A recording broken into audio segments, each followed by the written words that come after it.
Hello friends, स्वागत है आप सभी का हमारे चैनल चलो फिल्म सुने में। आज हम एक्सप्लेन करने जा रहे हैं 1997 में आई एक क्राइम थ्रिलर फिल्म जैकी ब्राउन को। इस फिल्म की IMDb रेटिंग है 7.5 आउट ऑफ 10। ये फिल्म रॉटन टोमेटोज पर 87% फ्रेश है और इसे 89% गूगल यूजर्स ने लाइक किया है। और इस फिल्म को एक कैटेगरी में ऑस्कर अवार्ड के लिए नॉमिनेट भी किया गया था। तो अगर आप हमारी वीडियोस को देखते हैं और आपको पसंद आती है तो अभी तक आपने हमारे चैनल को सब्सक्राइब तो कर ही लिया होगा।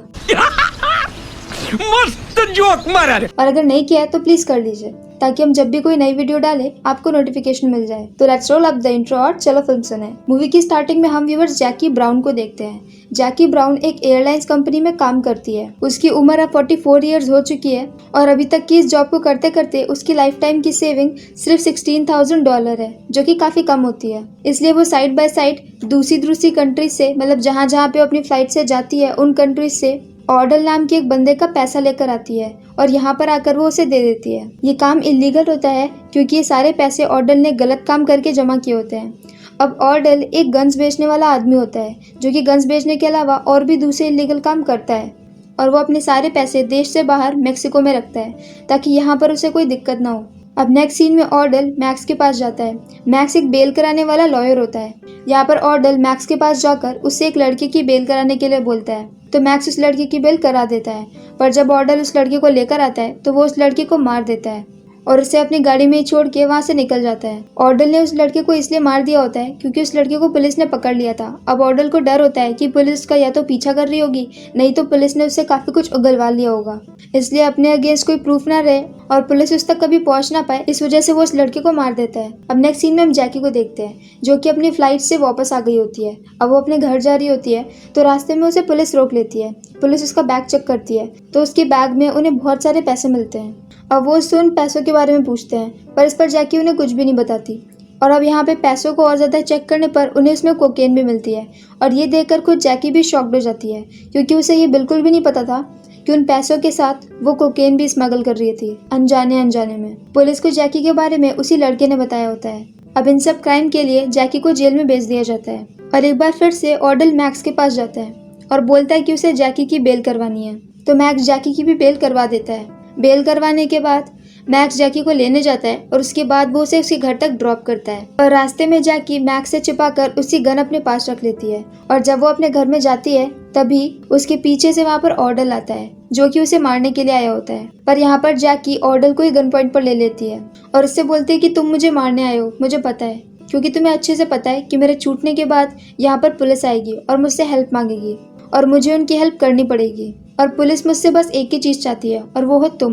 वो तुम्हारा पता चाहती है और तुम्हें पकड़ना चाहती है और तुम अपने अगेंस्ट किसी को भी नहीं रखना चाहते, इसलिए तुम मुझे मारने आए हो। पर कोई बात नहीं, मैंने तुम्हें जाने दिया। पर हम एक डील सेट करते हैं, मतलब कि मैं पुलिस से प्रिटेंड करूंगी कि मैं उनकी हेल्प कर रही हूँ पर रियलिटी में मैं तुम्हारे पैसे तुम्हें ला के दूंगी, वो भी सारे के सारे मेक्सिको से। ऑर्डल को ये डील बिल्कुल सही लगती है तो ऑर्डल मान जाता है। तो अब नेक्स्ट सीन में जैकी पुलिस से मिलने जाती है और जैसे कि एक्सपेक्टेड होता है पुलिस ऑफिसर रे उससे बात करता है और बोलता है कि अगर तुम्हारी हेल्प करती हो तो फिर तुम्हें सारे चार्जेस से फ्री कर दिया जाएगा। तो इस पर जैकी बोलती है कि हाँ, मैं तुम्हारी हेल्प जरूर करूंगी, तुम्हें मुझे परमिशन दिलानी होगी ये कंट्री छोड़कर जाने की, क्योंकि उसके बिना मैं अपनी जॉब पर वापस नहीं जा सकती और अगर मैं जॉब पर नहीं जाऊंगी तो वो मुझे निकाल देंगे, क्योंकि बेल मिलने के बाद भी अभी भी उसके ऊपर बहुत सारी बंदिशें थी। तो इस पर रे मान जाता है। तो फिर जैकी अपना प्लान बताती है। वो बताती है कि मुझे बाहर से पैसे लाने दो और मैं वो जाकर ऑर्डल को दूंगी, मतलब ऑर्डल खुद से पैसे लेने के लिए नहीं आएगा, वो अपने किसी आदमी को भेजेगा, तो मैं उसे पैसे दूंगी और फिर तुम लोग उसका पीछा करना और ऑर्डल तक पहुंच जाना। रे को भी ये प्लान सही लगता है इसलिए रे भी मान जाता है। इसके बाद जैकी ऑर्डल से मिलने के लिए बार में जाती है। यहाँ पर वो बताती है कि हम पैसे 2 बैचेस में लेकर आएंगे। सबसे पहले होगा ट्रायल में मैं सिर्फ $10,000 लेकर आऊंगी। मैं उसे लेकर आऊंगी, उसे तुम्हारे किसी आदमी को दूंगी और इस बार पुलिस भी उसका पीछा नहीं करेगी क्योंकि पुलिस को भी पता होगा कि ये सिर्फ ट्रायल है। इसके बाद मैं बाकी बचे हुए सारे पैसे एक साथ लेकर आऊंगी, मतलब $5,50,000 और इस बार वो सारे पैसे मैं पहले ही तुम्हारे किसी दूसरे आदमी को दे दूंगी और पुलिस के सामने जो पैसे लेने आएगा वो बस खाली बैग लेकर जाएगा। तो पुलिस एक गलत आदमी का पीछा करेगी और पैसे तुम्हारे पास पहुंच जाएंगे, पर इसके लिए मुझे तुमसे 10% चाहिए। और ऑर्डल उसका ये प्लान मान जाता है और उसकी बात भी मान जाता है। अब फर्स्ट डील की जगह वो लोग एक फूड कोर्ट डिसाइड करते हैं। तो जैकी और ऑर्डल वो जगह देखने जाते हैं। यहाँ पर ऑर्डल बताता है कि तुम एक टेबल पर बैठोगी, वहाँ पर मेरी एक लड़की आएगी और तुम्हें उसे बैग देना है और वहाँ से निकल जाना है। जैकी को प्लान समझाने के बाद ऑर्डल वहाँ से निकल जाता है, पर निकलते वक्त वो देखता है कि वहाँ पर मैक्स होता है। मतलब मैक्स वहाँ पर मूवी देखने आया होता है और वो वहीं पे ऐसे यूं ही टहलते टहलते फूड कोर्ट की तरफ जाता है, जहाँ पर जैकी उसे देख लेती है और अपने पास बुला लेती है। पर उन दोनों को देखकर ऑर्डल को हल्का सा शक हो जाता है, पर फिर भी वो इस बात को जानने देता है और वहाँ से निकल जाता है। अब यहाँ पर जब मैक्स और जैकी बात कर रहे होते हैं, तब मैक्स उसे बताता है कि वो जो काम कर रहा है लॉयर का, अब वो इसे करते करते थक चुका है, इसलिए वो चाहता है कि वो ये काम छोड़ दे। तो जैकी उसे बोलती है कि वो ऑर्डल के सारे पैसे अपने पास रखना चाहती है, पर वो ये काम मैक्स के बिना नहीं कर सकती। और मैक्स उसे बताता है कि रे का ध्यान ऑर्डल के पैसों पर नहीं है, मतलब कि उसे ऑर्डल के पैसों से कुछ खास मतलब नहीं है, रे को सिर्फ ऑर्डल चाहिए। तब जैकी का प्लान ऐसा होता है जिससे सारे पैसे मैक्स को मिल जाएंगे और वो पैसे लाकर मैक्स जैकी को दे देगा और रे को ऑर्डल मिल जाएगा। तो अब यहाँ पर उनकी डील सेट हो जाती है। अब नेक्स्ट सीन में हम फर्स्ट ट्रायल को देखते हैं, जहाँ पर जैकी बाहर से पैसे लेकर आती है। अब ये सारे पैसे रे चेक करता है और काउंट करता है, और काउंट करने के बाद वो सारे पैसे उसी इन्वेलप में वापस रख देता है जिसमें से उसने निकाले थे। ये पैसे $10,000 होते हैं। अब ये पैसों का इन्वेलप वो एक शॉपिंग बैग में रखती है और वो शॉपिंग बैग ले वो उसी मॉल के फूड कोर्ट में जाती है। वो यहाँ पर बैठी होती है कि तभी उसके सामने एक दूसरी लड़की आती है और उसके सामने आकर बैठ जाती है। अब जैकी अपना बैग नीचे रख लेती है और अपने बैग की जगह उसका बैग उठा लेती है और उठाकर वहाँ से निकल जाती है। ये सारी चीज़ें दूर से मैक्स देख रहा होता है, जिससे जैकी ने ऐसा करने को बोला होता है। अब वो लड़की जिसके पास अब पैसों वाला बैग होता है, वो बैग उठाती है और बहुत ही स्मार्टली एक तीसरी लड़की के साथ वो बैग एक्सचेंज कर देती है और वहाँ से निकल जाती है। तो अब असली पैसे किसी तीसरी लड़की के पास होते हैं। और ये सारी बात जब मैक्स जैकी को बताता है तो जैकी को बहुत तेज गुस्सा आता है और वो ऑर्डल के पास जाती है और उससे झगड़ा करती है।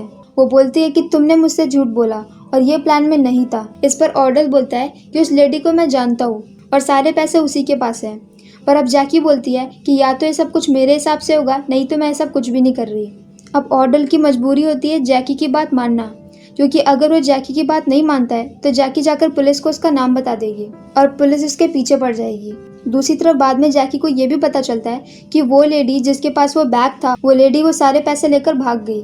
तो अब वो दोबारा से किसी बाहर की लड़की पर ट्रस्ट नहीं कर सकता, इसलिए अगली बार वो पैसे लेने के लिए अपनी गर्लफ्रेंड को भेजेगा, ऐसा वो जैकी से बोलता है। अब जैकी यहाँ से निकलकर रे के पास जाती है, जहाँ पर वो दोनों फाइनल एक्सचेंज के बारे में बात कर रहे होते हैं। यहाँ पर जैकी रे से बोलती है कि ऑर्डल काफी डरा हुआ है, मतलब उसे लग रहा है कि इतने सारे पैसे एक साथ लाना उसके लिए बहुत ज्यादा रिस्की हो सकता है, इसलिए वो सारे पैसे ना लाकर सिर्फ $50,000 ही मंगा रहा है।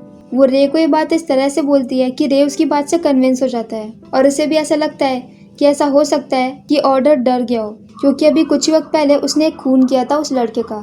और अब आता है फाइनल एक्सचेंज का दिन, जहाँ पर जैकी फ्लाइट में ही पूरे $5 लाख निकाल कर अपने बैग में रख लेती है और उसके ऊपर से ढेर सारे कपड़े डाल देती है और इन्वेलप में सिर्फ $50,000 ही रखती है और ये बैग लेकर वो रे के पास जाती है। अब रे जैसे कि उसने पिछली बार सारी नोटें काउंट करी थी इन्वेलप वाली, वैसी वो सिर्फ इन्वेलप वाली नोटें काउंट करता है और जैकी का बैग चेक नहीं करता। पर इस बार इनकी एक्सचेंज करने की जगह बदल गई होती है। इस बार एक्सचेंज उसी मॉल में एक चेंजिंग रूम में होने वाला होता है। तो जैकी उसी जगह पे जाती है जहाँ पर वो चेंजिंग रूम होता है। यहाँ पर वो बहुत अच्छा सा सूट सेलेक्ट करती है और बोलती है कि उसे उस सूट को ट्राई करना है, और ट्राई करने के लिए वो चेंजिंग रूम में चली जाती है। दूसरी तरफ ऑर्डल को अपनी गर्लफ्रेंड मेलेनी के ऊपर कुछ खास भरोसा नहीं होता, इसलिए वो उसके साथ अपने फ्रेंड लुइस को भेजता है। अब लुइस और मेलेनी भी उसी मॉल में पहुंचते हैं और उसी जगह पे जाते हैं जहाँ पर जैकी होती है। वो एक साइड में चिप करके जैकी को देख रहे होते हैं। अब तक जैकी चेंज करके आ चुकी होती है और उसे वो सूट बहुत पसंद आता है। तो जैकी वहाँ पर खड़ी लड़की से बोलती है कि वो वापस जाकर इस सूट को चेंज करके आती है, और ऐसा बोलकर वो फिर से चेंजिंग रूम में चली जाती है। अब तक यहाँ पर मैक्स भी आ चुका था, जो कि दूर से लुइस और मेलेनी प्लस जैकी को देख रहा होता है, और रे और उसका दूसरा ऑफिसर फ्रेंड वो दोनों कहीं दूर छिपे होते हैं और वो जैकी के इशारे का वेट कर रहे होते हैं। अब जैकी वापस से चेंजिंग रूम में जाती है, तब उसके बगल वाले चेंजिंग रूम में मेलेनी आ जाती है। वो दोनों एक दूसरे को देखते नहीं है, बस ऐसे ही बैग एक्सचेंज कर लेते हैं और मेलेनी वहाँ से बैग उठाती है और भागते हुए बाहर आ जाती है। अब लुइस उससे बैग छीन लेता है और वो दोनों बाहर निकलने लगते हैं। इसके बाद जैकी वहाँ से निकल के आती है और तब भी उसने वही सूट पहना होता है और वो कहती है कि ये सूट मुझे बहुत अच्छा लग रहा है, इसलिए मैं इसे पहन के जा रही हूँ। ऐसा बोलकर वो सूट की पेमेंट कर देती है और वहाँ से बाहर निकलती है। बाहर निकलते ही वो रे रे चिल्लाने लगती है और जब रे उसके पास आता है तो वो बोलती है कि एक दूसरी लड़की आई और उससे पैसे छीन करके भाग गई और शायद उसे ऑर्डर ने भेजा होगा और जिसके साथ उसे एक्चुअली में पैसे एक्सचेंज करने थे वो तो अभी तक आई नहीं। ये सुनने के बाद रे बहुत ज्यादा परेशान हो जाता है, जबकि दूसरी तरफ मैक्स उसी चेंजिंग रूम में जाता है और पैसों वाला बैग उठाता है और वहां से निकल जाता है। अब जब लुइस और मेलेनी अपनी कार के पास जा रहे होते हैं तब मेलेनी कुछ ज्यादा बकवास कर रही होती है जिसे लुइस झेल नहीं पाता, तो वो उसे वहीं पर शूट कर देता है और वो बैग लेकर अकेले वहां से निकल जाता है। आगे जाकर वो ऑर्डल से मिलता है और ऑर्डल को वो बता देता है कि उसने मेलेनी को शूट कर दिया है। अब ऑर्डल वो बैग लेता है और उसे चेक करने लगता है। वो ऊपर से एक टॉवेल हटाता है जिससे कि वो बैग ढका होता है और उसके नीचे वो देखता है कि थोड़े से पैसे होते हैं और बाकी सारी बुक्स रखी होती है। ये देखकर उसका दिमाग घूम जाता है और अब वो गुस्से में आके लुइस को भी शूट कर देता है और उसे शूट करके वो लुइस को उसकी कार में छोड़ के वहां से निकल जाता है। दूसरी तरफ रे ने जैकी को पकड़ के रखा होता है और वो जैकी से पूछताछ कर रहा होता है। इस पर जैकी बोलती है कि हमारा प्लान सेट था कि एक दूसरी लड़की आएगी और उसके साथ मैं पैसे एक्सचेंज करूंगी, लेकिन तभी वहां पर ऑर्डल की गर्लफ्रेंड आ जाती है और वो मुझसे बैग छीन लेती है। उसे जरूर ऐसा करने के लिए ऑर्डल ने बोला होगा क्योंकि ऑर्डल को भरोसा नहीं होगा और इसमें मेरी कोई गलती नहीं है। और अब रे को भी उसे छोड़ना पड़ता है क्योंकि उसके पास जैकी के अगेंस्ट कोई भी एविडेंस नहीं होता, जबकि अब ऑर्डल पे 3-3 खून करने के चार्जेस हैं और अब ऑर्डल 3-3 खून कर चुका होता है, इसलिए वो कहीं पर छिप के बैठा होता है। अब मैक्स अपने असिस्टेंट से ऑर्डल का पता लगवाता है और फिर वो ऑर्डल से मिलने जाता है। वो कहता है कि जैकी अभी भी तुम्हारी तरफ है, उसने वो पैसे वहां से हटा दिए क्योंकि उसे लग रहा था कि पुलिस तुम्हें पकड़ सकती है और अब वो तुम्हें तुम्हारे सारे पैसे वापस करना चाहती है, पर उसे अपना 10% का कट चाहिए होगा। तो ऑर्डल बोलता है कि फिर वो खुद क्यों नहीं आई, उसने तुम्हें क्यों भेजा। तो मैक्स बोलता है कि उसने मुझे इसलिए भेजा ताकि तुम बिना उसकी बात सुने ही उसे शूट ना कर दो। ऑर्डल पूछता है कि तुमने उसका साथ क्यों दिया, तो मैक्स बोलता है कि मैंने उसका साथ दिया तुम्हें बचाने के लिए। अब ऑर्डल पूछता है कि जैकी है कहाँ और मेरे सारे पैसे कहाँ हैं, तो मैक्स बोलता है कि जैकी इस वक्त मेरे ऑफिस में है और सारे पैसे सेफ में है। तो ऑर्डल बोलता है कि ठीक है, फिर तुम यहीं पर उसे फोन से कोड बताओ और वो पैसे लेकर यहाँ पर आएगी। तो मैक्स बोलता है कि ये सेफ नहीं होगा, हमें वहाँ पर जाना पड़ेगा और वहाँ पर जाकर तुम पैसे ले लेना। ऑर्डल के सारे पैसे जाने वाले होते हैं, तो अब उसके पास भरोसा करने के अलावा और कोई मौका नहीं होता है। ऑर्डल बोलता है कि वो मुझे चीट कर रही है, तो इस पर मैक्स बोलता है कि अगर वो चाहती तो अब तक तुम पकड़े जा चुके होते, पर उसने ऐसा नहीं किया क्योंकि वो तुम्हें चीट नहीं कर रही है। तो फिर वो मैक्स के साथ मैक्स के ऑफिस में जाता है जहाँ पर बहुत अंधेरा होता है और ऑर्डल यहाँ पर अपनी गन लेके जाता है। जैसे ऑर्डल पहुंचता है वैसे जाके चिल्लाती है कि ऑर्डल के पास गन है और तभी पीछे से रे निकलता है और ऑर्डल को शूट कर देता है। असल में ये भी जैकी का प्लान होता है ऑर्डल को पकड़वाने का, क्योंकि उसे अच्छे से पता होता है कि अब अगर ऑर्डल पकड़ा नहीं गया तो वो कैसे न कैसे उसे ढूंढकर जान से मार देगा। और ऑर्डल की मौत के साथ जो रे चाहता था वो भी हो गया और जैकी को सारे पैसे भी मिल गए और रे को ये बात अभी भी पता नहीं होती है। अब सारे पैसे में से जैकी मैक्स को भी उसका परसेंटेज देती है और उसे गुड बाय बोलकर स्पेन के लिए निकल जाती है, जहाँ पर जाकर वो अपनी नई लाइफ शुरू करेगी। और इसी के साथ ये फिल्म यहीं पर खत्म होती है। तो अगर आपको मेरा एक्सप्लेन पसंद आया हो तो प्लीज़ हमारी वीडियो को लाइक करें, शेयर करें, हमारे चैनल को सब्सक्राइब करें। तो मिलते हैं नेक्स्ट वीडियो के साथ। Bye bye.